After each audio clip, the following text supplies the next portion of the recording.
Good evening to you guys. Very good evening to everyone. सभी को नमस्कार. सभी को good evening. Radha ji, very good evening to you. Very good evening to all the persons, those who are connecting. Sneha, very good evening to you as well. Salini, very good evening to you. Jyoti, very good evening to you. Very good evening to everyone. Nancy, very good evening to you as well. Very good evening to all the persons, those who are connecting. आप सभी को नमस्कार. आप सभी को good evening. Purnima, very good evening to you. Very good evening to all the persons, those who are connecting. Asusi, very good evening to you as well. Very good evening to everyone. Do drop a message in the respective group of yours that the session is live, so that rest of the persons, those who used to connect with us, they can also be here. And once all such persons are going to be here, we would be starting. Astush ji, Vidhi ji, Khushbu ji, Nancy, Yogesh, very good evening to you guys. Very good evening to everyone. Sabhi ko namaskar. Sabhi ko good evening. In this particular session, we would be continuing our discussion in context of the part A, which we had started by yesterday. तो हमारा जो part A पर कल हमारे discussions थे, उन्हीं discussions को हम आगे continue करेंगे. हमने integration, which means 15th of August 1947 में जो भारत में territories का status था उसको discuss किया और उसके बाद जाकर उनके integration को discuss किया कि किस तरीके से वो Indian Dominion का हिस्सा हुए हैं, Indian Union का हिस्सा हुए. और 26 जनवरी 1950 में जो हमारे पास एक एडॉक व्यवस्था, एक एडॉक अरेंजमेंट हमारे पास नजर आ रहा था, कल हमने उसको भी डिस्कस किया. उसके बाद जाकर हमने कंटिन्यू किया और हम रीच आउट कर रहे थे कि भाई जब डोमिनियन में एक और बीच में हमने डेवलपमेंट जो है उसको डिस्कस किया था, integration of princely states into the dominion of India. उसके बाद जाकर जो डिमांड थी कि हमारे यहाँ जो टेरिटरीज हैं उनको प्रोविंशियल लिंग्विस्टिक बेसिस पर ऑर्गेनाइज किया जाना चाहिए, तो हमने उसको भी डिस्कस किया. हमने वो सभी कमिटीज को डिस्कस किया जिन कमिटीज को ऑर्गेनाइज किया गया, चाहे वह प्रोविंशियल लिंग्विस्टिक कमीशन हो, चाहे वह जेबीपी कमेटी हो, या फिर एट द सेम टाइम हम आगे जाकर जब चर्चा करते हैं तो आंध्रा मूवमेंट जो रहा है उस आंध्रा मूवमेंट को हमने डिस्कस किया. आंध्रा मूवमेंट की बात जाकर जो आपका स्टेट रीऑर्गेनाइजेशन कमीशन का गठन किया गया था, तो हमने स्टेट रीऑर्गेनाइजेशन कमीशन को कल के सेशन में डिस्कस किया था. हमने एक ब्रीफ तरीके से बेसिक तौर पर उस पर चर्चा की थी कि किस तरीके से फजल अली कमीशन जो है वह अपनी अनुशंसाएं देता है और अनुशंसाओं में वो जो एडॉक अरेंजमेंट है उस एडॉक अरेंजमेंट के अबॉलिशमेंट के लिए प्रोविजंस देता है. और at the same time 16 states और जो 3 यूनियन टेरिटरीज हैं उनका रिकमेंडेशन देता है और लैंग्वेज को स्टेट को रीऑर्गेनाइज करने का एक बेस के लिए अलाउ करता है. लेकिन साथ ही साथ यह भी बहुत क्लियरली कहता है कि मेरा तात्पर्य यह नहीं है कि हम एक भाषा के आधार पर एक राज्य का गठन करने जा रहे हैं. हम एक राज्य का तो गठन करने जा रहे हैं, लेकिन उस राज्य में मिलती जुलती जो भाषाएं हैं, मिलते जुलते जो कल्चर्स हैं वहां नजर आने वाले. तो इस पर कल हमने डिस्कशंस करे थे और उसके बाद जाकर हमने हमारे सेशन को समाप्त किया था. उम्मीद है यहां तक मैं मेरे सभी छात्र छात्राओं को पूरी तरह से क्लियर हूं. जल्दी से एक बार मुझे कमेंट करके बता दीजिए, am I very clear to all the person still here, so that हम जब आगे चर्चा करें कि अब भारत सरकार का इस पर क्या फिर एक्शन रहा है तो उस पर हम चर्चा कर सकें. Very good evening to all the persons, सभी को नमस्कार. Aman, Shruti, Nitin ji, Shalini ji, very good evening to you. Vishal, very good evening to you. Ashutosh ji, प्रसन्न रहें, स्वस्थ रहें. सभी को नमस्कार, सभी को good evening. Chama, very good evening to you as well. Very good evening to everyone. सभी को नमस्कार, सभी को good evening. Heading forward to the next one, आगे बढ़ रहा हूँ, ध्यान से देखने सुनने समझने का प्रयास करिएगा. Just give me a single minute and then we would be heading to the next. तो आंध्रा मूवमेंट के कंटेक्स्ट में हम चर्चा कर रहे थे. अंजलि जी, very good evening to you. Very good evening to all the persons. आप सभी को नमस्कार, आप सभी को good evening. आंध्रा मूवमेंट के कंटेक्स्ट में मैंने आपसे कहा कि 1952 में एक व्यक्ति हैं जिन्हें हम पोट्टी श्रीरामुलु के नाम से कंसिडर करते हैं. और पोट्टी श्रीरामुलु क्या कर जाते हैं? बोले sir, he set on fast unto death. Set on fast unto death. या तो आंध्रा स्टेट का क्रिएशन किया जाएगा या फिर क्या किया जाएगा? बोले सर, मैं तब तक धरने पर बैठूंगा जब तक मेरी मृत्यु नहीं हो जाती. और this fast resulted into the death of the potty Sriramulu. और इसका रिजल्ट क्या निकला? बोले सर, इसका रिजल्ट जो है वो पोट्टी श्रीरामुलु जो है इनकी डेथ हमें नजर आती. ये हमारे सभी छात्र छात्राओं के दिमाग में बिल्कुल क्लियर होना चाहिए. और उसके बाद जाकर फिर हम देख रहे हैं कि अगला जो स्टेज है वो अगला स्टेज क्या था? बोले सर, वायलेटिव राइट्स जो हैं वो हमें नजर आ रहे. दंगे जो हैं वो हमें नजर आ रहे थे. जस्ट अ मिनट है ना, violative rights I was talking about, not the rights.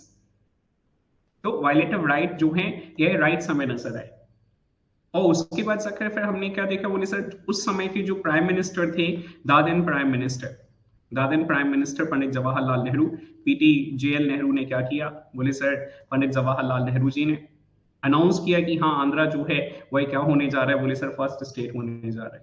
So bye 1 अक्टूबर 1953 भारत में सबसे पहला भाषाई राज्य जो है वो एक कार्व आउट किया गया, first linguistic state, first linguistic state.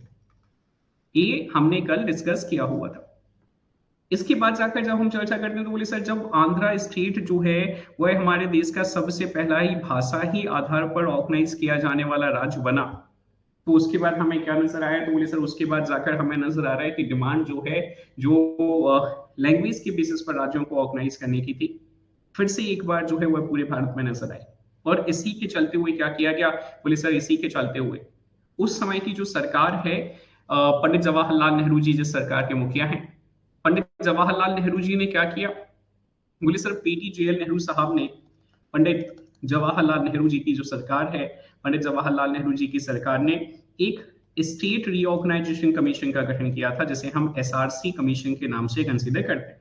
हम बहुत डिटेल में सारी चीजों को पढ़ेंगे, है ना, नथिंग टू वरी अबाउट, आपको चिंता करने की जरूरत नहीं है। I am just trying to generate a base about the formation of the Indian state in the mind of my peoples, so that you can have a very clear cut idea even before starting the session, sorry, even before starting this particular module. Am I thoroughly clear to all the person? नहीं कोई बाद में जाके बोले sir हम लिखेंगे कैसे, तो मैं सिर्फ अभी आपके दिमाग में एक बेस जनरेट करने का प्रयास कर रहा हूं कि चीजें आपके दिमाग में बिल्कुल थरो होनी चाहिए।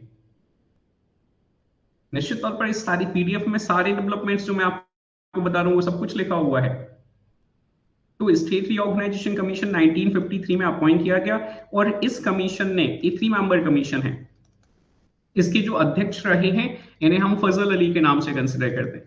तो फजल अली ने क्या किया, बोले सर अपने रिकमेंडेशंस दिए, और फजल अली ने अपने रिकमेंडेशंस जो है वो कब दिए, बोले सर बाय 30 सितंबर 1955, 30 सितंबर 1955 को इन्होंने जो है वह अपने रिकमेंडेशंस दिए हैं। और 30 सितंबर 1955 के इनके रिकमेंडेशंस, इस रिकमेंडेशन को हमें थोड़ा सा डिटेल में समझना है और इसके लिए मुझे कुछ ब्लैंक स्लाइड्स जो है उनकी जरूरत है। Just a minute and then I will be coming back to the very same. तो अब क्या किया गया, बोले सर इनकी अनुशंसाओं को देख लेते हैं थोड़ा सा, जो एसआरसी कमीशन की रिकमेंडेशंस हैं। तो एसआरसी कमीशंस की रिकमेंडेशंस में हमें क्या नजर आ रहा है, बोले सर इनकी रिकमेंडेशंस में सबसे पहले हमें नजर आ रहा है कि ये जो एडॉक अरेंजमेंट है, इस एडॉक अरेंजमेंट को क्या करना है, बोले सर एडॉक अरेंजमेंट को हमें अबॉलिश करना है। और मैं बहुत ध्यान से फिर चाहता हूं कि हमारे सभी छात्र छात्राएं बहुत ध्यान से समझें चीजों को। ये 1955 के इनके रिकमेंडेशंस हैं और अभी जब हम इसके ए एक्शन है एक तरीके का, जब हम इसके रिएक्शन पर चर्चा करेंगे या गवर्नमेंट के एक्शंस पर चर्चा करेंगे तो गवर्नमेंट कई सारे बदलाव करने वाली है और उन बदलावों का जो प्रभाव पड़ेगा हमारे संविधान पर, मैं उस पर भी आपके साथ चर्चा करने वाला हूं। आगे बढ़ रहा हूं, दूसरा क्या था, बोले सर फिर बोले जो स्टेट्स हैं, स्टेट्स को रीऑर्गेनाइज किया जाए और किस आधार पर इन्हें रीऑर्गेनाइज किया जाए, बोले sir on the linguistic basis, language के आधार पर क्या किया जाए, बोले सर इन्हें रीऑर्गेनाइज किया जाए। बोले ठीक है, कोई दिक्कत नहीं है। तीसरा मैंने आपसे कहा कि इसका मतलब ही नहीं है कि एक राज्य एक भाषा की हम चर्चा कर रहे हैं, but it does not means a language, single language in a single state.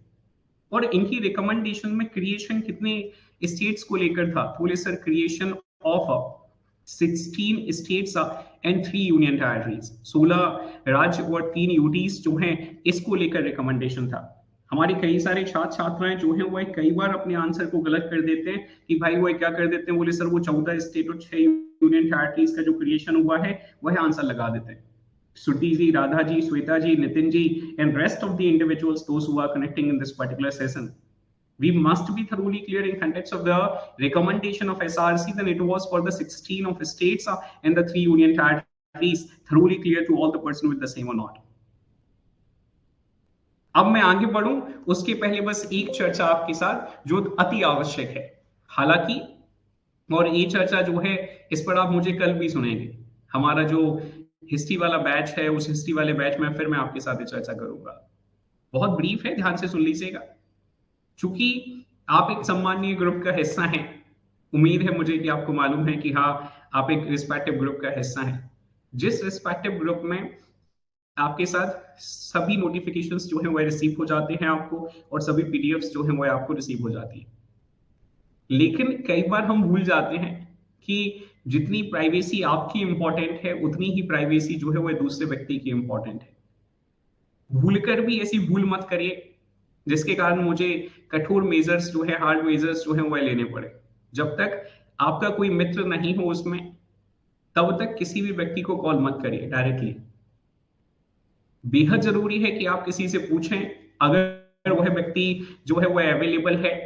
और मैं तो ये चाहता हूं कि भाई आपकी जो चर्चाएं हैं अगर पढ़ाई से संबंधित हैं, तो वह पढ़ाई से संबंधित चर्चाएं आपके ग्रुप में ही हो जाए, इसीलिए ग्रुप है।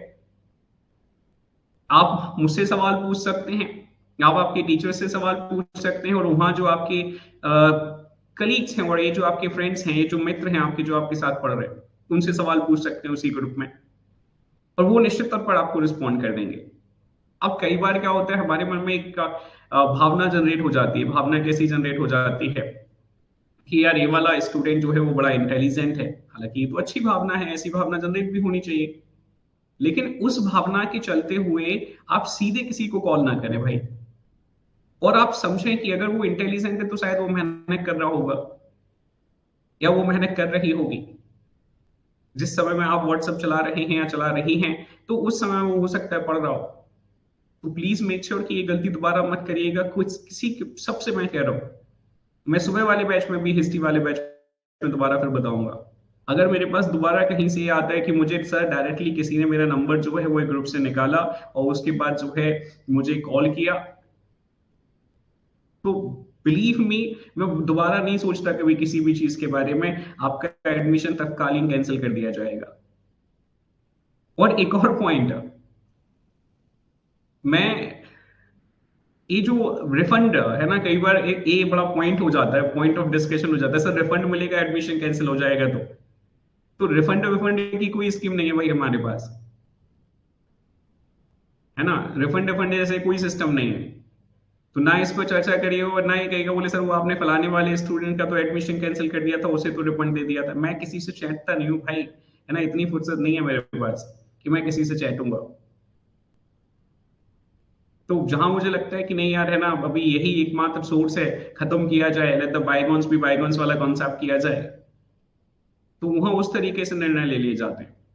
तो उम्मीद है मेरी बात सभी छात्र छात्राओं को बेहद क्लियर होगी। आप ग्रुप में चर्चाएं करिए एक दूसरे से, कोई दिक्कत नहीं है। क्योंकि आपको ये समझना, जितना समय आपका प्रीसियस है उतना ही समय दूसरे व्यक्ति का भी प्रीसियस है। चलिए आगे बढ़ रहा हूं, ध्यान से सुबह फिर सुनना पड़ेगा, है ना ये वाला। तो सुबह जो है इसको एक बार फिर से सुन लीजिएगा मॉर्निंग वाले सेशन में। कमिंग टू द नेक्स्ट, आगे बढ़ रहा हूँ, ध्यान से देखने सुनने समझने के क्या प्रयास करिएगा। जब तक मेरा मैसेज सब तक नहीं पहुंच जाएगा तब तक ये लगातार रिपीट किया जाएगा। और यकीन मानिए मैं 2 छात्रों का एडमिशन कैंसिल भी कर चुका हूं। चलिए, तो अब हम वापस आ रहे हैं किसकी चलते हुए, तो बोले सर अब हम वापस आ रहे हैं कि इसका सरकार ने फिर क्या किया। बोले सर एसआरसी की जब रिकमेंडेशंस आ गई तो सरकार ने क्या किया। तो बोले सर सरकार ने क्रिएशन किया है। किसका क्रिएशन किया, बोले sir creation of 14 states and 6 union territories, 14 राज्यों का और 6 यूनियन टेरिटरीज का जो है वो क्रिएशन किया गया है। Am I very clear to all the person with the same not. अब कब किया गया, तो आपके दिमाग में यह भी होना चाहिए, बोले सर ऑन 1 नवंबर 1956, 1 नवंबर 1956 को जो है वो क्रिएशन किया गया। और अगर आज हम चर्चा करें वर्तमान में, ये हमारा थर्ड वाला स्टेज था, और आज हम यहां से चर्चा करें तो हम देख रहे हैं फर्दर कंसोलिडेशन। मतलब इतना कंसोलिडेशन होने के बाद जाकर फिर फर्दर कंसोलिडेशन नजर आ रहा है।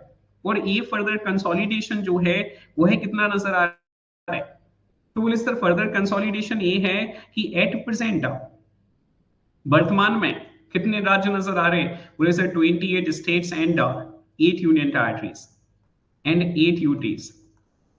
Very clear to all the person with the same or not. Anshika ji, very good evening to you, very good evening to all the persons those who are connecting. तो बस हम इस पूरी स्टेज को ही पढ़ने वाले हैं कि वो 552 प्रिंसली स्टेट जो हुआ करते थे वहां से लेकर 28 राज्य और 8 यूनियन टेरिटरीज पर जो हम पहुंचे हैं, तो यह किस तरीके से पहुंचे हैं, इस पर हमारी जो है चर्चा वह बेस्ड है। लेकिन अब इस पर चर्चा मैं बाद में करूंगा आपके साथ। अब हमारी जो अगली चर्चा है, वह अगली चर्चा किसके कंटेक्स्ट में है? तो अगली चर्चा है कॉन्स्टिट्यूशनल प्रोविजंस के कंटेक्स्ट में, कि पार्ट 1 में जो आर्टिकल्स 1 to 4 दिए गए हैं, इन आर्टिकल 1 to 4 में हमें क्या क्वेश्चन निश्चित तौर पर फॉर्मेशन ऑफ स्टेट्स के बारे में पूछेगा वो आपसे। So coming to this only, वापस आ रहा हूं, ध्यान से देखने सुनने समझने का प्रयास करिएगा, and you people can hear me out over directly over the constitutional provisions. तो जब हम कॉन्स्टिट्यूशनल प्रोविजंस की चर्चा करते हैं, सबसे पहले हमारे सभी छात्र छात्राओं के दिमाग में बिल्कुल क्लियर होना चाहिए कि part number 1 deals with the union and it's territory. किसके साथ संबंधित है? बोले सर यूनियन और इसकी जो टेरिटरीज हैं, तो यह इसके साथ संबंधित है। Very clear to all the person with the same और नॉट? फिर किस आर्टिकल के साथ संबंधित है? बोले सर आर्टिकल नंबर 1 to 4 ये इसके साथ संबंधित है। अब हम आर्टिकल नंबर 1 की ओर आ रहे हैं, बहुत ध्यान से भाई। पहले है ना कॉन्स्टिट्यूशनल प्रोविजंस हम ब्रीफ में डिस्कस कर लेते हैं। तो आर्टिकल नंबर 1 हमसे क्या कहता है? आर्टिकल 1 की जब चर्चा करी जाती है तो बिल्कुल स्पष्ट तौर पे कहा गया है नेम। किसका नेम? बोले sir name and territory of union. इसके बारे में हमें पता चलता है, ध्यान से समझना, ये नहीं है provision, name and territory of union, इसके बारे में हमें पता चलता है। ये प्रोविजन नहीं है, please be very clear with the same. तो प्रोविजन क्या है? बोले सर प्रोविजन इसका जो है वह है इंडिया, दैट इज भारत। मैं यहां मार्क कर दे रहा हूं, बहुत ध्यान से देखिएगा। India that is Bharat, that is Bharat. India का ही नाम भारत है ना, अलग परेशान नहीं होना। Shall be union of state, shall be union of state. यह क्या होगा? बोले सर यूनियन ऑफ स्टेट होगा। क्या नहीं होगा? बोले sir rather than federation of state, rather than federation of state, federation of state. Am I understood to all the person with the same कि ये हमारा क्या है? बोले सर आर्टिकल नंबर 1 जो है इसका प्रोविजन ए है। और अब जब हम इस प्रोविजन को देख रहे हैं, तो इस प्रोविजन से हमें क्या नजर आ रहा है? तो बोले सर इस प्रोविजन को जब हम देखने जाते हैं, तो इस प्रोविजन से हमें कुछ चीजें पता चल रही हैं। क्या पता चल रही है? बोले सर सबसे पहले तो हमें पता चल रहा है कि भाई हमारी कंट्री का नाम जो है ना, थोड़ा सा जब हम चर्चा करते हैं तो इससे हमें पता चल रहा है कंट्री का नेम, कि हमारी कंट्री का नाम क्या है। बोले सर हमारी कंट्री का नाम इंडिया भी है, और फिर हमारी कंट्री जो है वह भारत भी कही जाती है। दूसरा हमें क्या पता चल रहा है? बोले sir nature of Indian political system. क्या पता चल रहा है? बोले sir nature of Indian political system. Indian political system को कैसे एक्सप्लेन किया गया है? बोले सर इंडियन पॉलिटिकल सिस्टम को एक्सप्लेन किया गया है एक एक्सप्रेशन के माध्यम से, और इस एक्सप्रेशन को किस नाम से, किस कैसे कंसीडर किया जाता है? बोले sir union of state, union of state. कि भारत क्या है? बोले सर राज्यों का संघ है। अब यहां ये समझना है कि what exactly the literal meaning of union of state. Ashutosh ji, Vidhi ji, Jyoti ji, Geeti ji और हमारे सभी छात्र छात्राएं अगर हमसे पेपर पूछ ले कि ये इसका क्या मतलब है, यूनियन ऑफ स्टेट को एक्सप्लेन करिए, मेंस में पूछा जा सकता है आपसे, तो हम क्या कहेंगे? Union of state establish, union of state establish. क्या एस्टैब्लिश कर रहा है? बोले सर ये दो चीजों को एस्टैब्लिश करता है, दो प्रोविजंस के बारे में, दो पॉइंट्स के बारे में बताता है कि इंडिया जो है वह किसी एग्रीमेंट का रिजल्ट नहीं है।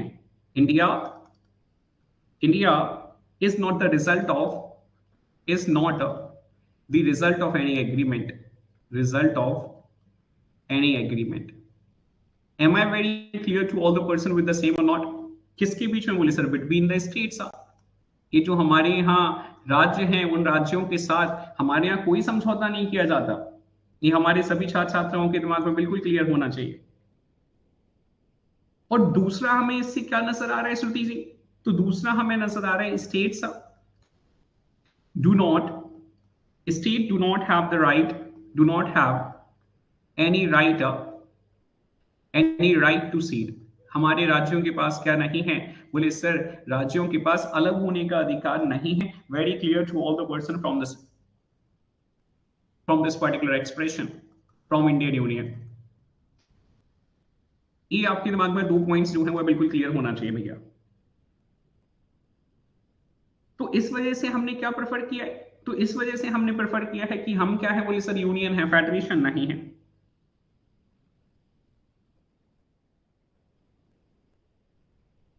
Heading forward to the next one. आगे बढ़ रहा हूं, ध्यान से देखने सुनने समझने का प्रयास करेगा. अब जब हम इसी में देखने जा रहे हैं तो इसी में हमें आर्टिकल 1 में और क्या पता चल रहा है?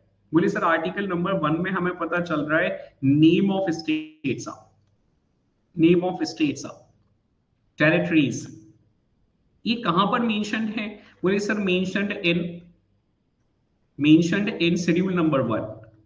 अगर कोई आपसे पूछ रहा है क्या जम्मू कश्मीर का स्टेटस क्या है, तो बोले सर जम्मू कश्मीर का स्टेटस यूनियन टेरिटरी है. बोले हमें कहां से पता चल रहा है? बोले शेड्यूल नंबर 1 से पता चल रहा है. और फिर दूसरा, यहां टेरिटरीज को आर्टिकल नंबर 1 में ही क्या किया गया? बोले सर टेरिटरीज का क्लासिफिकेशन हमें बताया गया. Territories have been classified into 3. बोले सर 3 प्रकार से इसको टेरिटरीज को क्लासिफाई किया गया. कौन कौन से प्रकार से?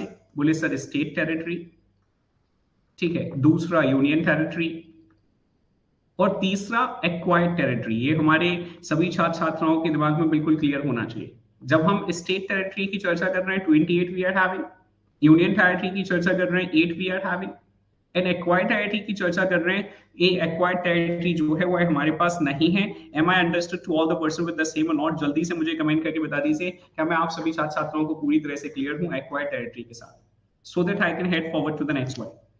अब आप में से अगर किसी छात्र छात्रा के मन में सवाल हो कि सर बोले सर एक्वायर्ड टेरिटरी से हम क्या समझेंगे? अरे भाई एक्वायर्ड टेरिटरी से हम क्या समझेंगे? बोले सर एक्वायर्ड टेरिटरी से हम कुछ नहीं समझेंगे. एक्वायर्ड टेरिटरी का मतलब है बेसिकली एक ऐसे टेरिटरी जिसे हमने क्या किया है, हो सकता है परचेज किया हो. Am I understood to everyone with the same और नॉट?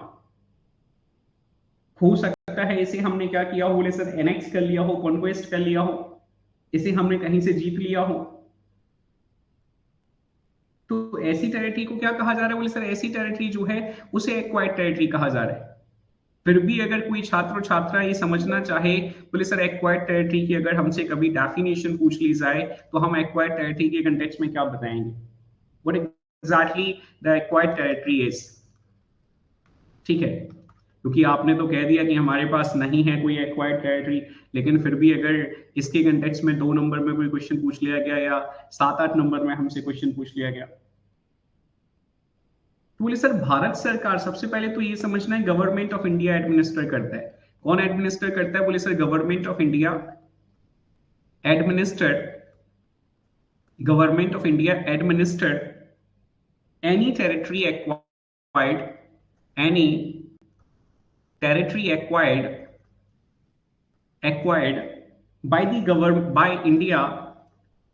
by India. बोले सर किसके माध्यम से? by purchase, by accession, by purchase, by accession, by conquest or treaty, by conquest or treaty. Very clear to Nitin ji, Sweta ji, Suti ji, Vishal ji, Ashutosh ji, Aman ji, Anjali ji and rest of the individuals, those who are connecting, Prashant, Ritik, Devan, Sasu. क्या मैं clear हूं बेटा आप सभी छात्र छात्राओं को?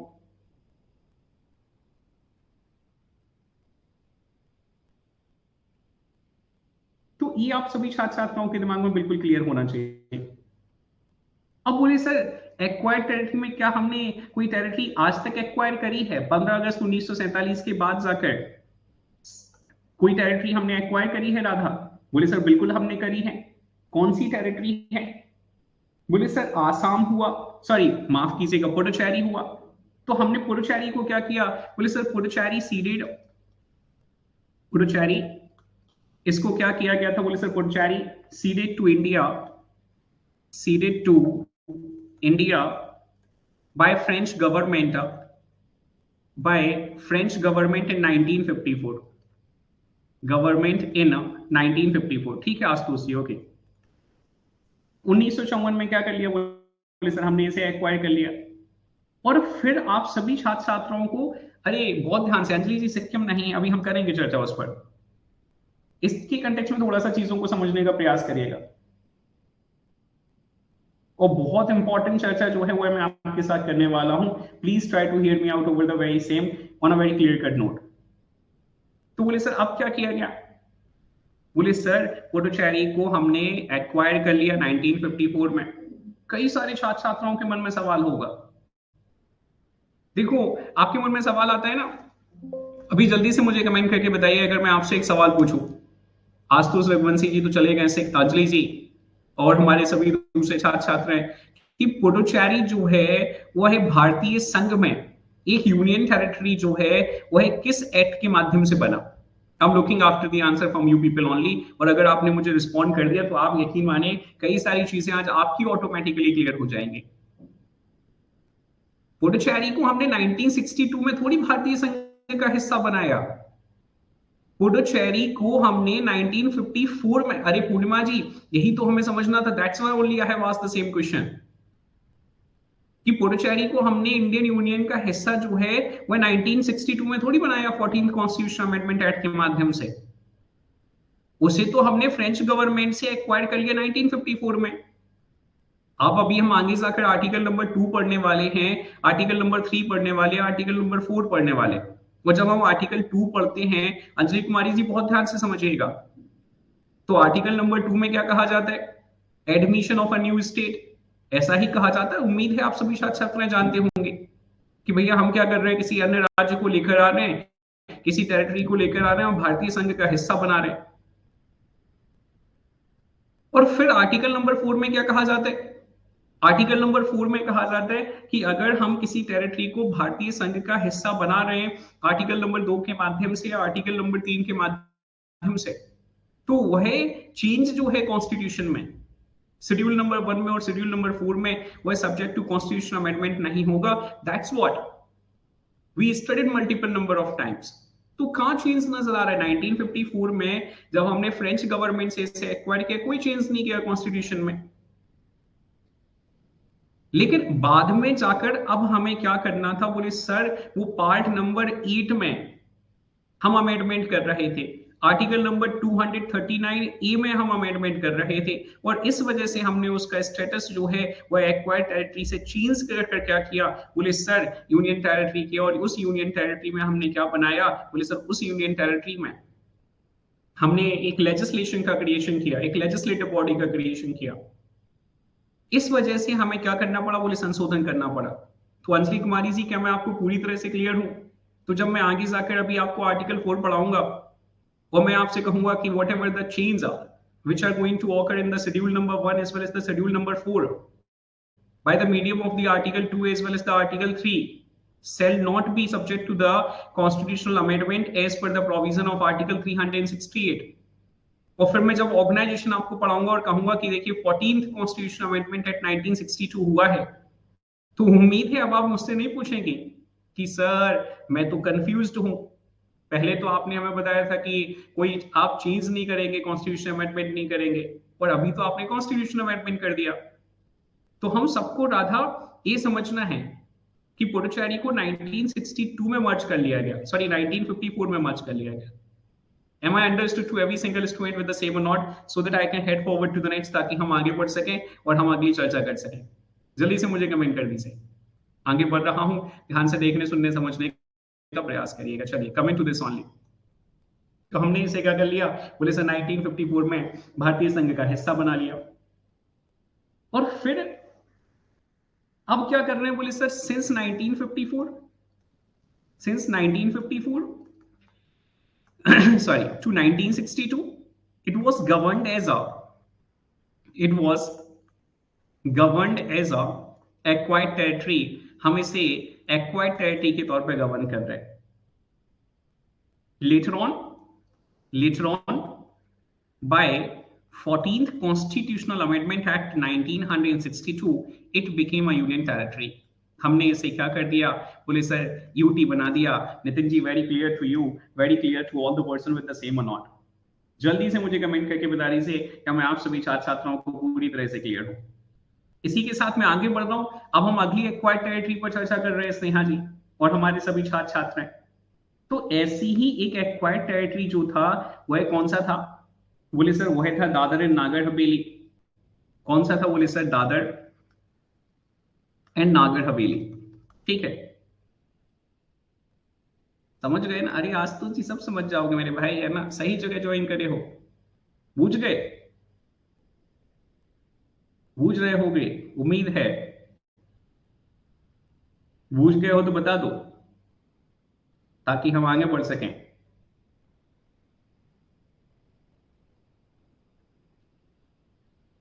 चलिए बढ़िया। So heading forward to the next, Prashant once you are done please to let me know. हो जाए तो एक बार मुझे बता दीजिए ताकि हम आगे बढ़ सकें बेटा। ठीक है, ओके डन। ठीक है, सो दादर एंड नागर हवेली। अब बोले सर दादर एंड नागर हवेली जो है इसे हमने किससे एक्वायर किया? बोले sir was liberated from, was liberated from Portuguese. इसे हमने पोर्चुगीज से आजाद कराया। किससे आजाद कराया? बोले सर पोर्चुगीज से आजाद कराया। और किस वर्ष में आजाद कराया? बोले sir in 1954 only. Anjali Kumari ji, am I very clear to you with the same और not? Sweta ji and rest of my BPSC aspirants and the MPPSC aspirants, I'm thoroughly clear to you with the same or not? और फिर जाकर इसे क्या बना दिया? तो बोले सर फिर 1954 से 1962 तक हम इसे कैसे एडमिनिस्टर कर रहे थे? तो बोले सर सॉरी 1961 तक, माफ कीजिएगा, है ना? तो 1961 तक इसे हम एडमिनिस्टर कर रहे थे as a acquired territory only, acquired territory. फिर आगे जाकर हमने क्या किया?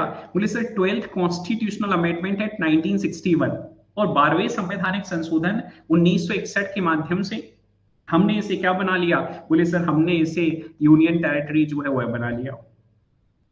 लाइकवाइज जब हम चर्चा करते हैं किसके बारे में? बोले sir Goa Daman and Diu जो है इसे भी, गोवा दमन एंड दीव इसे भी हमने क्या किया था? बोले सर इसे भी हमने लिबरेट किया था।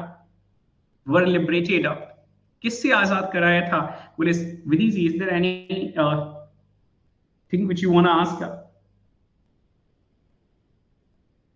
बिल्कुल ठीक है, 10वां संवैधानिक संशोधन। ठीक है, ठीक है, 10वां संवैधानिक संशोधन, बिल्कुल बिल्कुल 10th कॉन्स्टिट्यूशन अमेंडमेंट है, नथिंग टू वरी अबाउट। तो अब हम चर्चा कर रहे हैं किसके? बोले sir Goa Daman and Diu के बारे में। तो गोवा दमन एंड दीव को इनको किससे लिबरेट कराया? बोले सर लिबरेटेड फ्रॉम पोर्चुगीज। इनको भी हमने पोर्चुगीज जो है तो पोर्चुगीज से ही लिबरेट कराया। और पोर्चुगीज से लिबरेट कराने के बाद जाकर फिर बोले सर फिर जाकर हमने क्या किया? बोले सर 1962 तक इन्हें हम एक्वायर्ड टेरिटरी जो है इसके तौर पर क्या कर रहे हैं? बोले सर एडमिनिस्टर कर रहे हैं।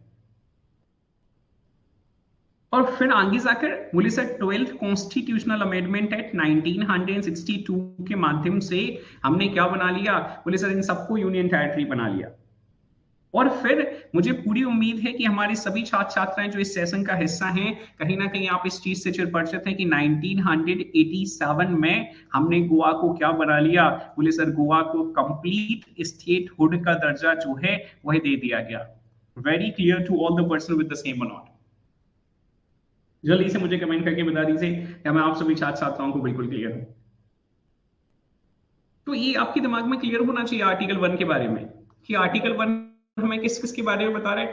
बोले सर आर्टिकल 1 जो है वह हमें name of country the very first, second the nature of the political system, coming to the third classification of the territories in the Indian union, इन तीनों के बारे में हमें बता रहे हैं। और ये हमारे सभी छात्र छात्राओं के दिमाग में बिल्कुल क्लियर होना चाहिए। चलिए आगे बढ़ रहा हूं, ध्यान से देखने सुनने समझने का प्रयास करिएगा। Coming to the next one. So right now you people can hear me out over this article number 2 as well, और अब आप जो है वह मुझे आर्टिकल नंबर 2 पर सुन सकते हैं। Just a minute. अब जब हम आर्टिकल नंबर 2 की चर्चा करते हैं तो आर्टिकल 2 हमसे बहुत क्लियरली क्या कह रहा है? बोले सर आर्टिकल 2 जो है वह हमसे बहुत क्लियरली कह रहा है किसके बारे में? बोले sir admission of new states के बारे में। Admission of new states. हम क्या कर रहे हैं? बोले सर जो भारत का हिस्सा नहीं है हम उसको क्या कर सकते हैं? बोले भारत का हिस्सा बना सकते हैं। किसके माध्यम से भारत का हिस्सा बना सकते हैं? बोले सर आर्टिकल नंबर 2 के माध्यम से। अब आपसे अगर सवाल पूछा जाए कि एडमिशन और एस्टैब्लिशमेंट ये किस आर्टिकल में दिया गया है न्यू स्टेट का, तो आपके दिमाग में बिल्कुल क्लियर होना चाहिए ये आर्टिकल नंबर 2 में दिया गया है। Am I very clear to all the person with the same और not? Do let me know on a very quick note so that I can head forward to the next one, ताकि हम आगे बढ़ सके भाई। लेकिन समझना एक पॉइंट जो है हमें इसमें वो समझना है कि who is empowered to do so. मतलब कंचन जी, प्रशांत जी, आशुतोष जी, राधा जी, नितिन जी, श्रुति जी, श्वेता जी, खुशबू जी और हमारे सभी छात्र छात्राएं जो सेशन का हिस्सा हैं, कौन सी ऐसी अथॉरिटी है जो पाकिस्तान को भारत का हिस्सा बना सकती है? अगर कोई आपसे ऐसा सवाल पूछे कभी निकट भविष्य में तो आपका आंसर होगा, बोले सर संसद वह अथॉरिटी है जो संसद क्या कर सकती है? बोले पाकिस्तान को भी भारत का हिस्सा बना सकती है, अफगानिस्तान को भी भारत का हिस्सा बना सकती है, नेपाल को भी भारत का हिस्सा बना सकती है। तो बोले सर संसद के पास ये पावर कहां से आई है? पार्लियामेंट के पास जो है यह पावर कहां से आ रही है? न्यू स्टेट को स्टॉप। हाँ प्रशांत जी पूछ रहे हैं सर कैसे कर सकते हैं? प्रशांत जी को बड़ा इंटरेस्ट है, बोले सर चलो कर लेते हैं, है ना, पाकिस्तान को भारत का हिस्सा बना ही लेते हैं आज ही। अरे मेरे भाई कर सकते में और करने में और होने में बड़ा अंतर होता है, इतना आसान थोड़ी है। मैंने कहा कि अगर किसी माध्यम से अगर पाकिस्तान कभी चाहे कि हम भारत का हिस्सा होना चाह रहे हैं तो पाकिस्तान को इंडियन यूनियन में जो हम जोड़ेंगे वह आर्टिकल नंबर 2 के माध्यम से जोड़ेंगे। यही तो मैं समझाने का प्रयास कर रहा हूं। ये पॉलिटी एक ऐसा सब्जेक्ट है जहां लोगों की जो भावनाएं हैं वह बड़े जल्दी उभर उभर कर आती हैं। इनके जो पर्सनल इंटरेस्ट है ना, वो पर्सनल इंटरेस्ट सारे निकल कर आ जाते हैं, इतिहास में भी निकल कर आ जाते हैं, पॉलिटी में भी निकल कर आते हैं। तो मैं वापस आ रहा हूं, ध्यान से सुनने समझने का प्रयास करिएगा। मैंने ये कहा है कि अगर कभी हम कभी निकट भविष्य में, है ना, कभी ऐसा संभव हो जाए जो भारतीय टेरिटरी का हिस्सा नहीं है, वो जो 28 राज्य और 8 यूनियन टेरिटरीज को छोड़कर कोई भी बाहर का हिस्सा, जो मान के चलो ये जो रूम है ये क्या है? बोले सर इंडिया है। तो इस रूम की का एक्सपांशन करना है, तो वो एक्सपांशन जो होगा वह आर्टिकल नंबर 2 के माध्यम से होगा। और आर्टिकल नंबर 2 में कौन एम्पावर्ड है? तो बोले सर पार्लियामेंट एम्पावर्ड है। Am I very clear to all the person with the same और not? Along with the Prashant ji जल्दी से मुझे कमेंट करके बता दीजिए क्या मैं आप सभी छात्र छात्राओं को बिल्कुल क्लियर हूं? तो हम एक ऐसे टेरिटरी के एडमिशन की चर्चा कर रहे हैं जो टेरिटरी ऑलरेडी भारत का हिस्सा नहीं है। A territory, just try to hear me out over the same, a territory which is which is not already a part of Indian Union, part of Indian Union can be admitted can be admitted into Indian Union into Indian Union by Parliament by Parliament by Article 2 by Article 2। उम्मीद है मैं आप सभी छात्र छात्राओं को पूरी तरह से अभी क्लियर हूं। क्लियर हूं? जल्दी से मुझे बता दीजिए। तो आर्टिकल 2 हमें क्या बता रहा है? बोले सर आर्टिकल 2 जो है वह दो चीजों की चर्चा कर रहा है। एमपीपीएससी ने तो क्वेश्चन पूछ लिया आर्टिकल 2 के बारे में। क्वेश्चन क्या पूछ लिया? देखो आर्टिकल 2 को अगर मैं और एक और तरीके से आपको बताना चाहूँ, आसान तरीके से, मतलब मैं चाहता हूं कि हमारा कोई भी स्टोन जो है वो अनटच्ड नहीं होना चाहिए भाई, और आपके पास सारे टूल्स जो है वो आपके पॉकेट में होने चाहिए, सारे हथियार, सारी गेंदें सब आपकी पॉकेट में होनी चाहिए, ताकि जब आप प्रीलिम्स का हिस्सा बने तो आप जरूरत के हिसाब से उस हथियार को वहां इस्तेमाल कर सकें। यहां क्या है? बोले सर एडमिशन। किसका एडमिशन? बोले न्यू स्टेट का। किस आर्टिकल से? आर्टिकल 2 से। और अगर वही पूछा जाता है कि फॉर्मेशन ऑफ न्यू स्टेट, तो यह किस आर्टिकल के माध्यम से है? तो यह भी जो है वह हमारे आर्टिकल नंबर 2 के माध्यम से ही है। Very clear to all the person with the same और नॉट? जल्दी से मुझे कमेंट करके बता दीजिए क्या मैं आप सभी छात्र छात्राओं को पूरी तरह से क्लियर हूं, so that I can head forward to the next one। अब उसके बाद जाकर जब हम आर्टिकल नंबर 3 की चर्चा कर रहे हैं, तो आर्टिकल 3 हमसे क्या कह रहा है? तो बोले सर आर्टिकल नंबर 3 में बहुत clearly, just try to hear me out over the same, अभी हम आर्टिकल 3 की ओर बढ़ रहे हैं। तो यहां क्या किए जा सकते हैं? बोले सर यहां जो है वो है creation creation of a new state. यहां क्रिएशन किया जा सकता है, वहां फॉर्मेशन की चर्चा करी जा रही थी, स्टेशन का क्रिएशन नहीं किया जा सकता है ना, माफ कीजिएगा। किसका क्रिएशन किया जा सकता है? बोले sir creation of new state किसके माध्यम से? बोले सर बाय और from bifurcating bifurcating a existing state into India, bifurcating a existing state of India. Am I very clear to all the person with the same or not? जल्दी से मुझे comment करके बता दीजिए, क्या मैं आप सभी छात्र छात्राओं को क्लियर हूं? अब बोले सर इसका उदाहरण बता दीजिए थोड़ा सा हमें। तो एमपीपीएससी के जो छात्र छात्राएं हमारे साथ कनेक्ट कर रहे हैं, भाई देखो आर्टिकल नंबर 3 के माध्यम से संसद ने क्या कर दिया? बोले सर 1 नवंबर 2000 में मध्य प्रदेश को बाइफरकेट कर कर दो टुकड़ों में बांट दिया, एक नए राज्य का क्रिएशन कर दिया जिसे हम छत्तीसगढ़ के नाम से कंसिडर करते हैं। और वहीं जब हम बिहार की चर्चा कर रहे हैं, तो बिहार के कंटेक्स्ट में क्या नजर आ रहा है? बोले सर बिहार में तो ऐसे बाइफरकेशन कई बार हुए हैं। क्योंकि अब हम उड़ीसा पर चर्चा नहीं करेंगे, है ना, क्योंकि वो आपके 1935 में ही हो गया था। लेकिन हम जब बिहार से झारखंड की चर्चा करते हैं, तो बोले सर उसी 2001 में, जिस 2001 में मध्य प्रदेश का बाइफरकेशन करके छत्तीसगढ़ बनाया गया, उसी 2001 में बिहार का बाइफरकेशन करके झारखंड भी बनाया गया। Am I understood to everyone with the same और नॉट? जल्दी से मुझे कमेंट कर दीजिए, क्या मैं क्लियर हूं हमारे सभी छात्र छात्राओं को? तो अगर कोई निकट भविष्य में पूछे कि बताइए हमें एग्जैक्टली 2000 की मैं चर्चा कर रहा हूं, 2000, तो अगर कोई आपसे पूछे कि अगर एक ऑलरेडी राज्य है, इस राज्य को हमें क्या करना है? बोले सर बाइफरकेट करना है और एक नए राज्य का क्रिएशन करना है, आर्टिकल नंबर 3 की चर्चा कर रहे हैं। बाहर से कुछ लेकर आना है, आर्टिकल नंबर 2 की वो चर्चा कर रहे हैं। आपके दिमाग में बिल्कुल क्लियर होना चाहिए। लेकिन एक सवाल है, खुशबू जी, पूर्णिमा जी, नितिन जी, श्रुति जी, बड़ा बेसिक सा सवाल है ना, और जिनके मैंने नाम लिए हैं सिर्फ वही मुझे रिस्पॉन्ड करने जा रहे हैं। श्रुति जी, नितिन जी और खुशबू जी मुझे रिस्पॉन्ड करेंगे। I am not going to call you right now. तो मुझे ही बताइए कि आप जब बाहर से पैसा लेकर आते हैं, मतलब बताना चाहें तो बता दीजिएगा, नहीं कोई बात नहीं, तो वो पैसा जो है वो कहाँ रखते हैं? और यकीन मानो कोई है ना, अभी तो व्यवस्थित हमारी कंट्री जो है वह पैसे लॉ के माध्यम से चलती है, रूल ऑफ लॉ के माध्यम से, प्रोसीजर एस्टैब्लिश्ड बाय लॉ के माध्यम से चलती है। बोले सर क्वेश्चन बड़ा कठिन पूछा है आपने। इन जनरल बता दीजिए, आप अपने कंटेक्स्ट में नहीं, किसी के भी कंटेक्स्ट में बता दीजिए। कोई व्यक्ति जो है वो है पैसे वैसे लेकर आता है बाहर से, तो वह पैसे कहाँ रखता है? बोले सर या तो तिजोरी में रखेगा, या उसका जो बैंक अकाउंट है उसमें रखेगा, है ना, और जिसके पास बहुत है वो जमीन में गाड़ के भी रख सकता है। Am I very clear to everyone with the same और नॉट?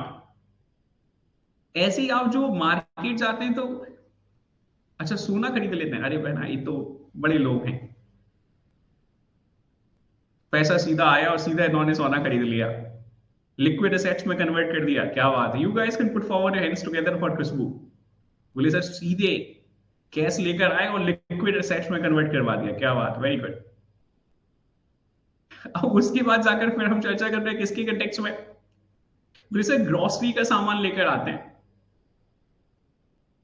ग्रोसरी का सामान जो है वो है, ग्रोसरी का सामान कहाँ रखती है खुशबू जी? तो बोले सर किचन में जो ग्रोसरी के लिए हमने निर्धारित किया हुआ है कि भैया ये वाला जो हमारा क्या है, बोले सर ये बॉक्स है बेसिकली, या बकेट जो है, इसमें हमें क्या रखना है? बोले सर निर्धारित जो चीज है वो उसमें रखेंगे। तो ऐसे ही अब मेरा सवाल जहां है वहां सुनने का प्रयास करिएगा कि ये जो हम टेरिटरी का क्रिएशन कर रहे हैं, ये जो हम टेरिटरी का फॉर्मेशन कर रहे हैं, ये जो हम एस्टैब्लिशमेंट कर रहे हैं स्टेट का, एडमिशन कर रहे हैं स्टेट का, इसको कहां रखते हैं? इसको कहां रखना है? This is going to be the question basically.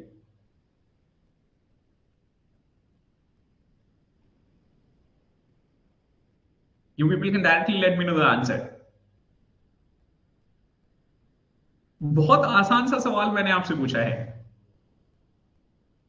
उम्मीद है नैन्सी जी करेंगे, बोले सर स्टेट की एक को किसी स्टेट में रख देते हैं, प्रोफेसर जी करें इंडिया में रखते हैं। You guys can put forward your hands together for Khushboo she had started the correct answer.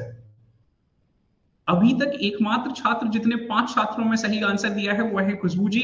एक बार एप्रिसिएशन कर दीजिए खुशबू के लिए जल्दी से।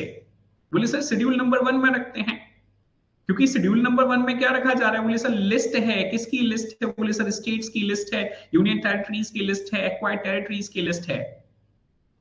Am I very clear to all the person with the same or not?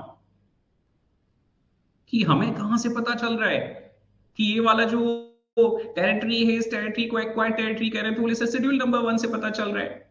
ये वाला जो टेरिटरी है, इस टेरिटरी को हम स्टेट टेरिटरी कह रहे हैं, कहां से पता चल रहा है? शेड्यूल नंबर 1 से पता चल रहा है। आपके दिमाग में ना बिल्कुल क्लियर होना चाहिए।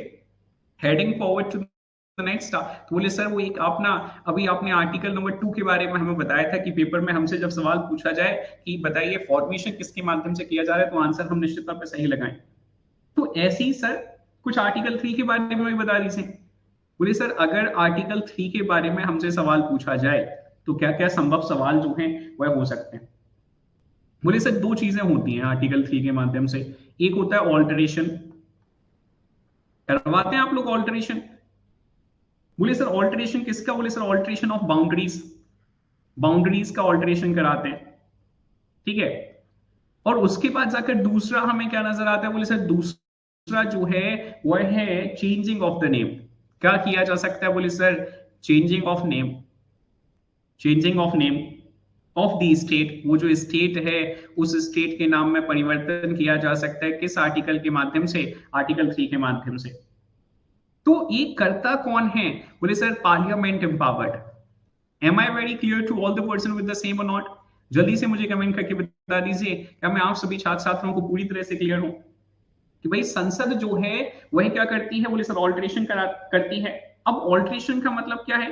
बोले सर ऑल्टरेशन का मतलब है हम टेरिटरी को इंक्रीज कर रहे हैं, इंक्रीज, हम टेरिटरी को डिक्रीज कर रहे हैं, हम क्षेत्र बढ़ा रहे हैं, हम रीएडजस्टमेंट कर रहे हैं ना बेटा। तो अगर आपसे पूछ लिया जाए कि बताइए रीएडजस्टमेंट जो है वह रीएडजस्टमेंट इन द टेरिटरीज एक किस आर्टिकल के माध्यम से किया जाता है, तो आंसर जो है वह आर्टिकल 3 हो जाएगा। अब अगर किसी के मन में सवाल आ जाए, मासूम सा मन हो किसी का, बोले सर स्टेट में कैसे ऑल्टरेशन किया जा रहा है? अरे अभी तो बताया मैंने कि 2000 से पहले अगर हम चर्चा करेंगे तो 2000 से पहले एरिया के बेसिस पर अगर आप देखने जाएंगे तो मध्य प्रदेश जो है वह सबसे बड़ा राज्य हुआ करता था। Am I very clear to all the person with the same और नॉट? जल्दी से मुझे कमेंट करके बता दीजिए क्या मैं आपको क्लियर हूं। क्यों? बोले सर छत्तीसगढ़ भी तो हिस्सा था। क्या हिस्सा था? बोले छत्तीसगढ़ भी उसका हिस्सा था। हमने क्या कर दिया? बोले सर बांट दिया दो हिस्सों में, तो अभी मध्य प्रदेश जो है वह छोटा हो गया। तो अभी मेरे पास ना सवाल है, अगर अब आपसे पूछा जाए कि बताइए वर्तमान भारत में सबसे बड़ा क्षेत्रीय आधार पर जो राज्य है वह कौन सा राज्य है, तो आपका आंसर क्या होगा? I am looking after the answer from you people only. मैं इंतजार कर रहा हूं कि हमारे सभी छात्र छात्राएं जो हैं वह निश्चित तौर पर मुझे कमेंट करके बताएंगे। Then I would be heading to the next. और फिर हम, कुछ लोग उत्तर प्रदेश कह रहे हैं, कुछ लोग राजस्थान कह रहे हैं। अरे राधा जी है ना, इतना लगाव नहीं होना चाहिए क्षेत्र से, इतना लगाव जो है वो क्षेत्र से नहीं होना चाहिए। So we must be thoroughly clear in context of the Rajasthan, very clear to all the person with the same or not. तो आज भारत में सबसे बड़ा राज्य जो है क्षेत्र के आधार पर वो है कौन सा है, तो वह है राजस्थान है। Exactly. Heading forward to the next. अभी अगली चर्चा सब, हाँ बिल्कुल बिल्कुल है ना राधा जी, मालूम है मुझे। Coming to the next one. और अब हम जो चर्चा करने वाले हैं वो सबसे क्रिप्टिक आर्टिकल पर चर्चा करने वाले। ये बड़ा क्रिप्टिक आर्टिकल है भाई, लेकिन ना अभी है ना इस पर बढ़े उसके पहले एक और पॉइंट है जिस पर मैं चर्चा करना चाहता हूं, क्योंकि वहां ना पेपर पूछ लेता है। अंजलि कुमारी जी मैं आ रहा हूं। और सबसे इंपॉर्टेंट ये है कि ये जो इंटरनल रीएडजस्टमेंट किया जा रहा है, ये इंटरनल रीएडजस्टमेंट क्या ऐसे ही हो जाएगा? इंटरनल रीएडजस्टमेंट बताएं अंजलि जी, बताएं बताएं आप क्या कहना चाहते हैं, किसमें डाउट है आपको?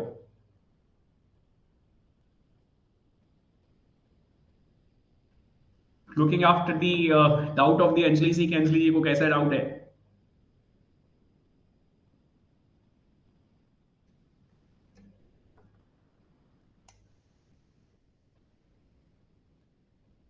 Anjali ji, calling to you so that आपके डाउट जो है वो सीधे जल्दी और स्पष्ट तौर पर क्लियर किया जा सके, उसके बाद फिर हम आगे बढ़ सके, क्योंकि आप अपनी बात कह देंगे फिर उसके बाद मैं अपनी बात कहूंगा, बड़ा समय लगेगा, फिर हो सकता है आपकी कोई बात आ जाए अन्य।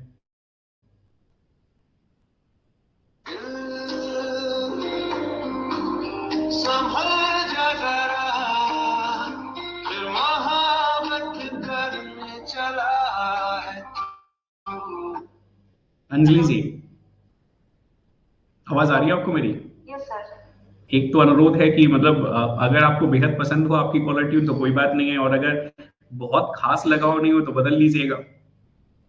सर वैसा बात नहीं है सर, एक्चुअली मुझे ये सब यूज करने में बहुत प्रॉब्लम होता है। एक बार 2-3 साल पहले अपने आप मतलब कैसे हो गया था बाय मिस्टेक। हाँ, अब ये सब मैं ज्यादा करती नहीं हूँ, ज्यादा यूज नहीं करती, तो मुझे सब कुछ को डिटेल में देखना होगा, कहाँ जाके चेंज करना नहीं इतना होगा। उसमें इतना डिटेल नहीं है ना, बहुत टेक्निकल नहीं है वो, कस्टमर केयर को कॉल वॉल करवा के क्या करवा दीजिएगा, बंद करवा दीजिएगा। अच्छा, वो देखना होगा, मतलब एक बार अपने आप मैंने ऐसे प्रेस हो गया था तो हो गया था, तो कोई उसका बात कोई नहीं, ध्यान उससे नहीं दिया। उससे पैसे का भी नुकसान है आपका, एक बार सिर्फ समय का नुकसान होगा लेकिन पैसा बचेगा। पैसा नहीं लगता है सर इसमें। अच्छा, अभी अंजलि जी मैं यूज नहीं करता हूँ ना, तो मुझे मालूम नहीं है। चलिए कोई बात नहीं, मैं क्वेश्चन की ओर आ जाता हूँ, बताएं आपका क्वेश्चन क्या था? Sir formation and creation of new state article 3 में होना चाहिए, क्यों अंजलि जी, और ऐसा क्यों? Admission and establishment of new state article 2 में। अंजलि जी, फॉर्मेशन क्या होता है मुझे ये बताएं। फॉर्मेशन मतलब बनाना, किसी मतलब। चीज को बना रहे हैं ना, तो मतलब ये है ना कि हम कहीं बाहर से लेकर आ रहे हैं, कुछ नया बनाने का प्रयास कर रहे हैं। Yes sir. और क्रिएशन का मतलब क्या होता है? जो ऑलरेडी एग्जिस्टेंस में है हम उसको ही काट पीट के क्या कर रहे हैं, क्रिएट कर दे रहे हैं कुछ।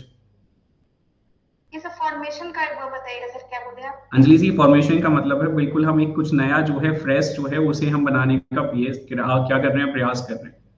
Yes sir. तो जो फॉर्मेशन है वो एस्टेब्लिशमेंट जो है, और आपका एडमिशन जो है वो आर्टिकल नंबर 2 का हिस्सा है, बिकॉज उसका पहले से भारत से कोई लेना देना नहीं। But when it comes to the creation, तो क्रिएशन का मतलब है हमारे पास एक ऑलरेडी बॉडी है, और उस बॉडी में हम क्या कर रहे हैं, क्रिएटिविटी करके उसको क्रिएट करने का प्रयास कर रहे हैं।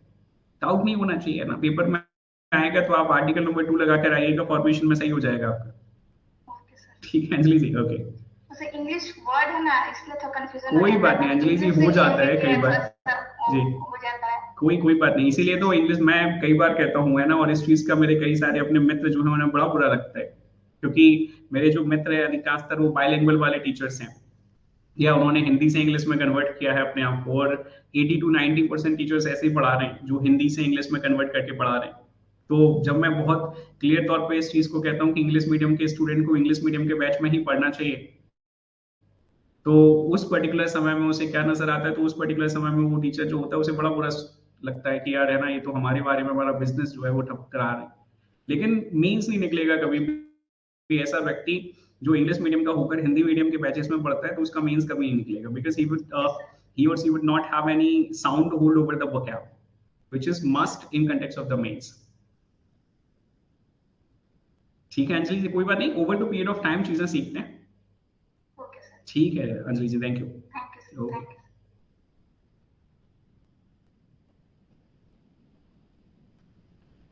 चलिए आगे बढ़ रहा हूँ, ध्यान से देखने सुनने समझने का प्रयास करिएगा। बिल्कुल राधा जी, जो आप कह रही हैं वही मैं कह रहा था, 2 में हम शामिल कर रहे हैं और 3 में जो है वह हम बना रहे हैं।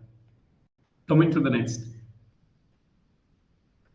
सो अभी जो कंडीशंस हैं, वो कंडीशंस कई बार आपसे पेपर में पूछ ली जाती हैं, और ये कंडीशंस बड़ी इंपॉर्टेंट हैं। इन कंडीशंस के कंटेक्स्ट में खासकर यूपीएससी जैसे जो एग्जाम्स हैं, या बीपीएससी जैसे जो एग्जाम्स हैं, वो क्वेश्चन जरूर पूछ लेता है। एमपीपीएससी की क्षमताओं से परे हैं ये conditions. Internal readjustment, the conditions which are required, conditions which are required, ऐसी conditions or which are required to be followed, or which are required which are to be followed, जिन्हें हमें क्या करना होगा, बोले सर जिन्हें जो है वह फॉलो करना होगा। क्योंकि हम लगातार चर्चा कर रहे हैं कि पार्लियामेंट एम्पावर्ड है, पार्लियामेंट जो है वो एम्पावर्ड है, लेकिन पार्लियामेंट क्या ऐसे ही किसी के भी क्षेत्र में बदलाव कर सकता है? सबसे इंपॉर्टेंट ये है, मैं लगातार आपसे कह रहा हूं कि भैया क्या कह रहा हूँ, सर यहाँ देख लेते हैं, हम बिल्कुल स्पष्ट बेसिस पे सारी चीजों को समझ लेते हैं आर्टिकल 3 की दृष्टि से। Parliament has power to form such state. किसके पास पावर है? बोले पार्लियामेंट के पास पावर है, उसके पास ऑल्टर करने की पावर है, उसके पास नाम परिवर्तित करने की पास पावर है।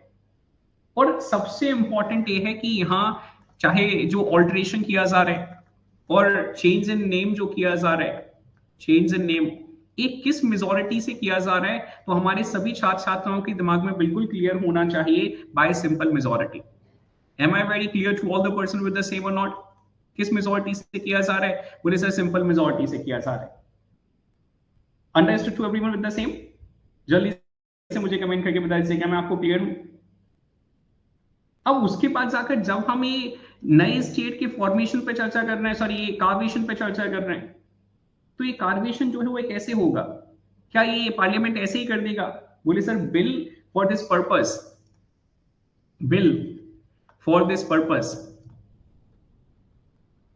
bill for this purpose has to be introduced in either house, has to be introduced in either house, किसी भी हाउस में इंट्रोड्यूस किया जा सकता है, only on the prior recommendation of the president, only on the prior recommendation of president। किसकी prior recommendations के आधार पर? बोले सर जब राष्ट्रपति महोदय जो हैं यह कहेंगे कि भैया मैं चाहता हूं ऐसा कि एक ऐसा बदलाव किया जाए, तब ऐसा बिल जो है वह क्या किया जाएगा? बोले सर वह संसद के किसी सदन में जो है वह रखा जाएगा। Am I very clear to all the person with the first condition? You people can let me know। मतलब संसद अपनी स्वेच्छा से नहीं कर सकती ऐसा, संसद को राष्ट्रपति महोदय से परमिशन लेना होगा। अब हम राष्ट्रपति जी पर आ रहे हैं। बोले सर तो क्या राष्ट्रपति इतने एम्पावर्ड हैं कि राष्ट्रपति जो हैं वह अपनी स्वेच्छा से क्या कर सकते हैं? बोले परिवर्तन कर सकते हैं। बोले नहीं सर, राष्ट्रपति भी इतने एम्पावर्ड नहीं है। राष्ट्रपति जी को क्या करना होगा? बोले सर राष्ट्रपति जी को बिल जो है उस बिल को कहां भेजना होगा? बोले सर राष्ट्रपति जी को बिल जो है उस बिल को स्टेट लेजिस्लेशन में भेजना होगा। जिस स्टेट के साथ वह मैटर कंसर्न्ड है उस कंसर्न्ड स्टेट में भेजना होगा। तो बोले सर अगर कंसर्न्ड स्टेट जो है वह मना कर देता है, स्टेट लेजिस्लेचर जो है वह मना कर देता है कि नहीं भाई हमें ऐसा कोई बदलाव नहीं करवाना, तो क्या होगा? अरे भैया बहुत क्लियर तौर पर सबको समझने की जरूरत है, ओपिनियन के लिए भेजा जा रहा है, हम सिर्फ आपकी सलाह ले रहे हैं। आपसे ये नहीं कह रहे कि बताओ ये आपकी सलाह मस्ट नहीं है, और सलाह के कंटेक्स्ट में हमेशा याद रखना है कि सलाह किसी की भी हो, चाहे मेरी हो चाहे किसी की भी हो, सलाह जो होती है वह सलाह होती है। एडवाइस सिर्फ एडवाइस है, नॉन बाइंडिंग है। Am I very clear to all the person with the same और नॉट? तो बोले सर कितने समय में, अगला क्वेश्चन यहां आ जाता है, सुटी जी के मन में अगला सवाल है, बोले सर राज्य को कितने समय में अपना जो ओपिनियन है वो एक्सप्रेस करना है?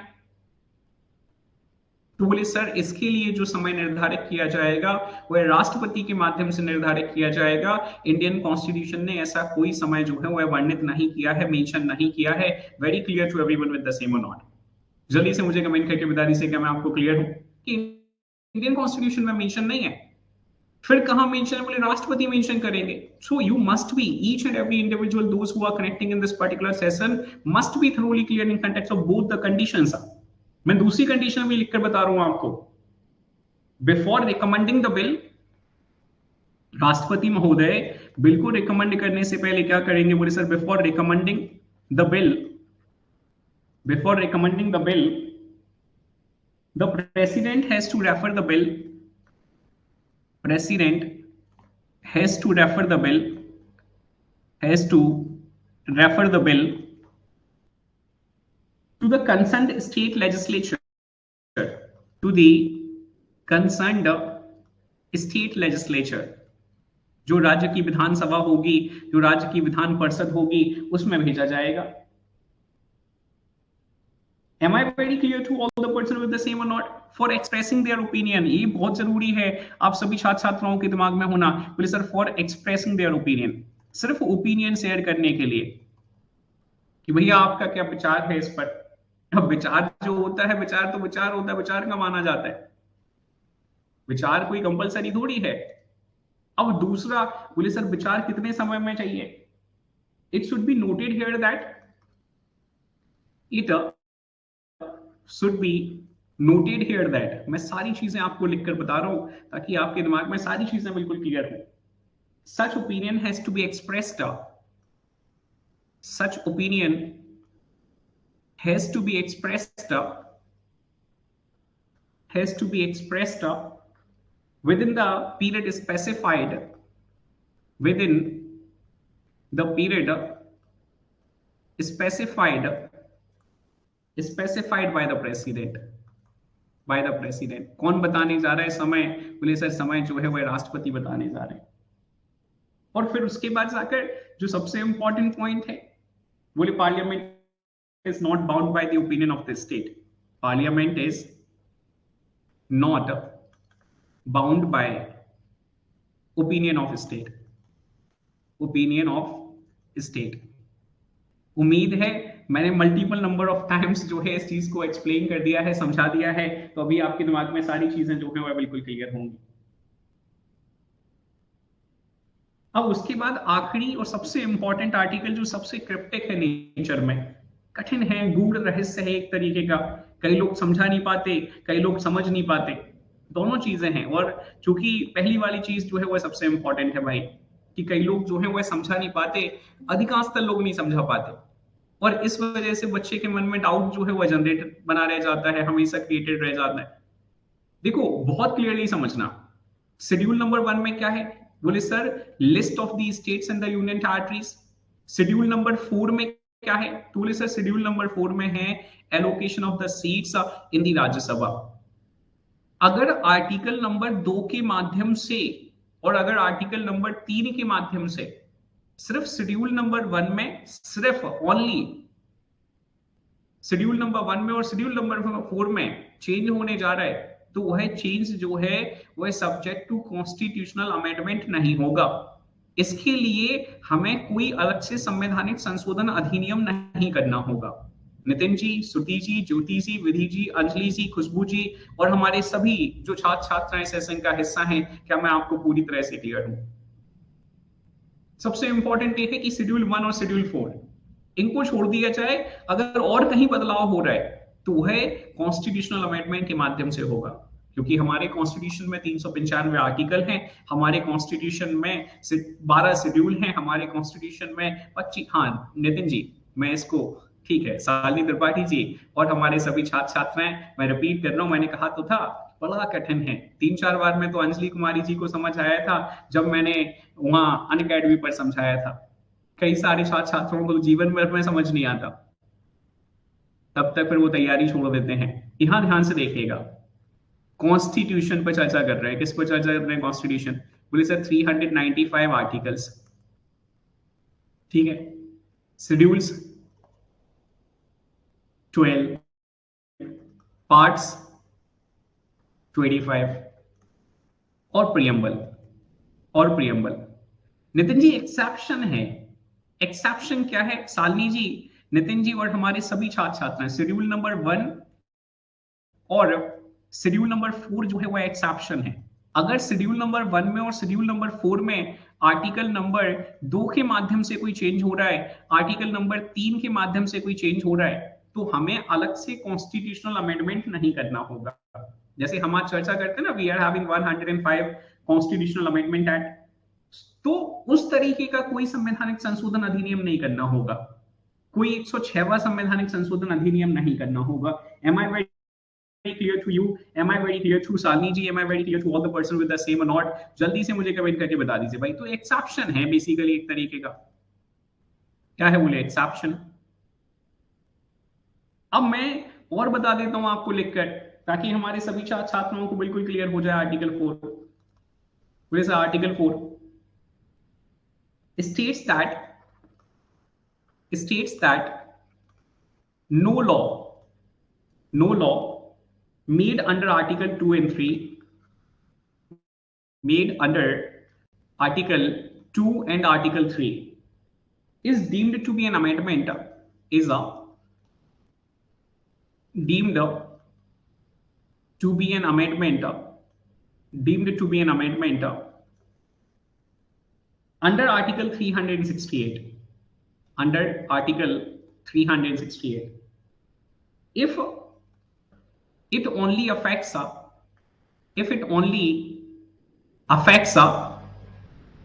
or changes anything or any part of Schedule 1 and Schedule 4 of Schedule 1 and Schedule 4. Am I thoroughly clear to all the person with the same or not? जल्दी से मुझे कमेंट करके बता दीजिए क्या मैं आप सभी छात्र छात्रों को पूरी तरह से क्लियर हूं। तो कल हम चर्चा करेंगे कहां पर? बोले सर ये तो हमारा हो गया है, ये पीडीएफ देखिएगा भाई, है ना। इस पीडीएफ में आर्टिकल 1 लिखा है, आर्टिकल 2 लिखा है, आर्टिकल 3 लिखा हुआ है। कल हम हमारे भारत में जो इवोल्यूशन ऑफ इंडियन स्टेट्स और यूनियन टेरिटरीज है इसको कल कंप्लीट कर देंगे। मतलब मैं ऑलरेडी आपको पढ़ा चुका हूं बेटा, मैंने आपको सारी कहानी जो है वह पूरी बता दी कि 1956 में हमारा भारत ऐसा नजर आता था, 14 राज्य हुआ करते थे, 6 यूनियन टेरिटरीज हैं ये हुआ करती थी। फिर उसके बाद जाकर हम सारे चेंजेस जो हैं उन चेंजेस को पढ़ेंगे, पार्ट ए स्टेट जो है, पार्ट बी स्टेट जो है, इन सब के बारे में।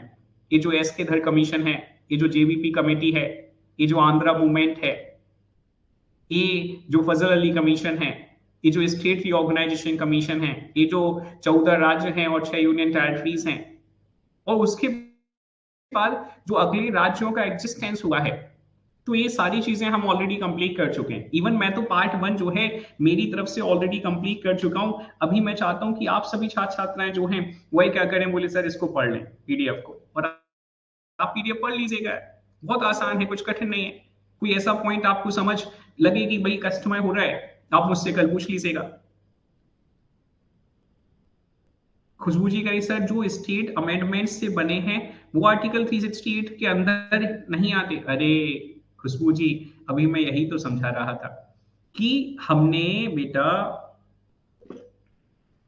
आर्टिकल 2 के माध्यम से पौंडीचेरी को 1954 में इंसर्ट कर लिया।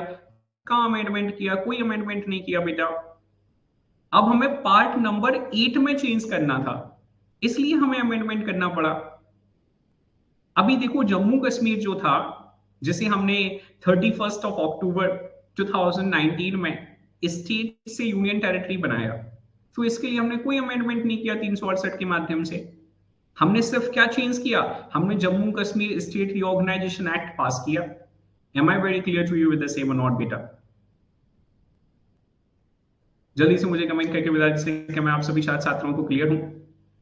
तो कल 1956 से हम हमारे सेशन की शुरुआत करेंगे 1956 से। पीडीएफ को पूरा पढ़कर आइएगा, ठीक है, सारे पॉइंट्स पढ़कर आइएगा। I am not going to explain the committees right now to you, everything is written and mentioned in this particular PDF. I would directly be letting you know about the evolution of these states on a very direct note, and later on we would be having discussion over the Sikkim by tomorrow. तो कल ही हम सिक्किम पर भी चर्चा करेंगे. So that's it for the day. Thank you very much to everyone. Please take care. ध्यान रखें, सुरक्षित रहें और लगातार सभी सेशंस का हिस्सा बने. अरे नैन्सी जी सब आ जाएगा. It will take time. देखो सबसे इंपॉर्टेंट क्या है बेटा, समय लगता है. आप मुझसे 2-3 साल से पढ़ रही हैं और यही तो होता है. कुछ छात्र छात्राएं बिल्कुल है ना, उनके मन में एक परसेप्शन जनरेट हो जाता है कि सर हम तो ऑलरेडी पढ़ चुके हैं, सब्जेक्ट कंप्लीट हो गया है. और कई सारे छात्र छात्राएं ना बेटा, आप जितना लंबा चीजों को पढ़ते रहेंगे तब तक नहीं रुकेंगे जब तक आप सफल नहीं हो जाएंगे.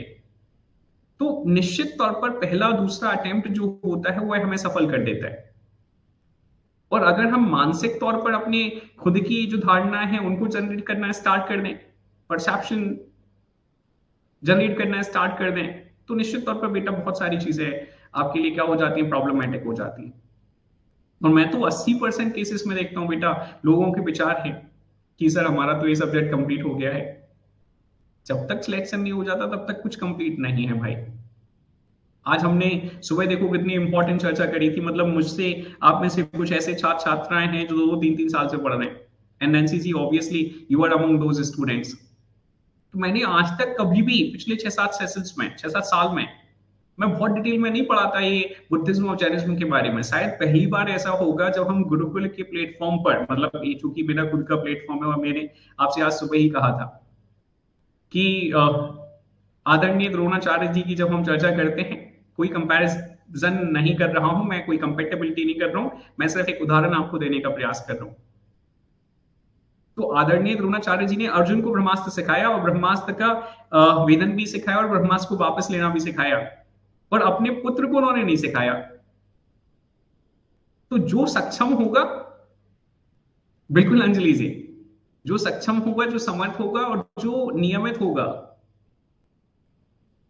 निश्चित तौर पर वो बहुत सारी अलग सी चीजें जो है इन सेशन से सीख सकता है। और मैं हर बार कहता हूं कि भाई देखो, लाइव सेशंस में कनेक्ट करो, आप बहुत सारी चीजें सीख सकते हो, क्योंकि मैं पर्टिकुलरली आप पर फोकस करने के लिए तैयार हूं। अब देखो भाई, मुझे क्या लेना देना था अंजलि जी से, मैंने कहा कि आप हो सके तो कॉलर ट्यून बंद कर लीजिएगा, नहीं हो सके तो कोई बात नहीं, हालांकि उसमें कोई बुराई नहीं है, लेकिन मुझे लगा कि नहीं ठीक है, अभी बाकी उनकी खुद की स्वेच्छा है।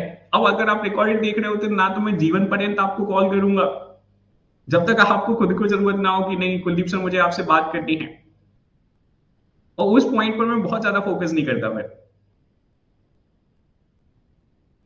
चलिए, thank you very much to everyone, please take care, ध्यान रखिए, सुरक्षित रहिए।